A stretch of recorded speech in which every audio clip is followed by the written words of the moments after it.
ସାଙ୍ଗମାନେ ଆଜି ହେଉଛି 31 ଡିସେମ୍ବର 2024 ମସିହାର ଶେଷ ଦିନ। ଆଉ ମାତ୍ର କିଛି ଘଣ୍ଟା ପରେ ଏହା ଆମଠୁ ବିଦାୟ ନେଇଯିବ। ଆପଣ ଏହି ବର୍ଷ ବହୁତ କିଛି ଜିନିଷ ଦେଖିଥିବେ, ଉତ୍ଥାନ ପତନ, ସୁଖ ଦୁଃଖ, ଚ୍ୟାଲେଞ୍ଜେସ୍, ସଫଳତା ଆଉ ବୋଧହୁଏ କିଛି ବିଫଳତା ମଧ୍ୟ।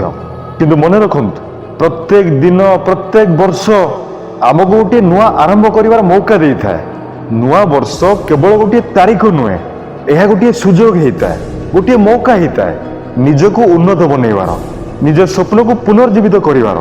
ଯଦି ଏଇ ବର୍ଷ କିଛି ଅଧୁରା ରହିଯାଇଛି ତ ତାକୁ ଆସନ୍ତା ବର୍ଷରେ ପୁରା କରିବାର ଦୃଢ଼ ସଂକଳ୍ପ ନିଅନ୍ତୁ।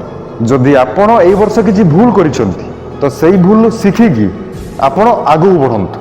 ଆପଣ ପୁରା ଜୋଶ ଆଉ ସାହସର ସହିତ 2025ର ସ୍ୱାଗତ କରନ୍ତୁ।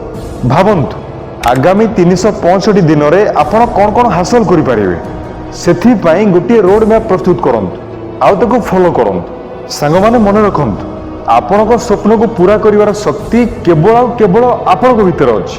ତେବେ ଆସନ୍ତୁ 2024 ମସିହାର ସବୁ ଭଲ ସ୍ମୃତିକୁ ସାଥିରେ ନେଇକି ନିଜ ସହିତ, ନିଜ ପରିବାର ସହିତ ଆଉ ନିଜ ସ୍ୱପ୍ନ ସହିତ ଗୋଟିଏ ଦୃଢ଼ ପ୍ରତିଜ୍ଞା କରିବା कि 2025 चाहे जो भी हो हम झुकेंगे नहीं, बस आगे बढ़ेंगे और बढ़ते रहेंगे। ଏହି ନବବର୍ଷରେ ଆପଣଙ୍କର ସମସ୍ତ ମନୋକାମନା ପୂରଣ ହେବା ସହିତ ବର୍ଷଟି ଆପଣଙ୍କ ପାଇଁ ଶୁଭଦାୟକ ତଥା ମଙ୍ଗଳମୟ ହେଉ। ଦୁନିଆର ସବୁ ଖୁସି ଆପଣଙ୍କ ପାଦ ତଳେ ଅଜଡ଼ି ହୋଇ ପଡ଼ୁ। ମହାପ୍ରଭୁ ଶ୍ରୀ ଜଗନ୍ନାଥ ଆପଣଙ୍କ ଚଲାପଥ କୁସୁମିତ କରନ୍ତୁ। ଆପଣଙ୍କ ସ୍ୱପ୍ନ ହିଁ ଆମର ଏହି ଚ୍ୟାନେଲର ମୁଖ୍ୟ ପ୍ରେରଣା। ତେବେ ଆସନ୍ତୁ ଆମେମାନେ ସମସ୍ତେ ଏକାଠି ହେଇକି 2025କୁ ସ୍ୱାଗତ କରିବା। Happy new year 2025। ଜୟ ଜଗନ୍ନାଥ।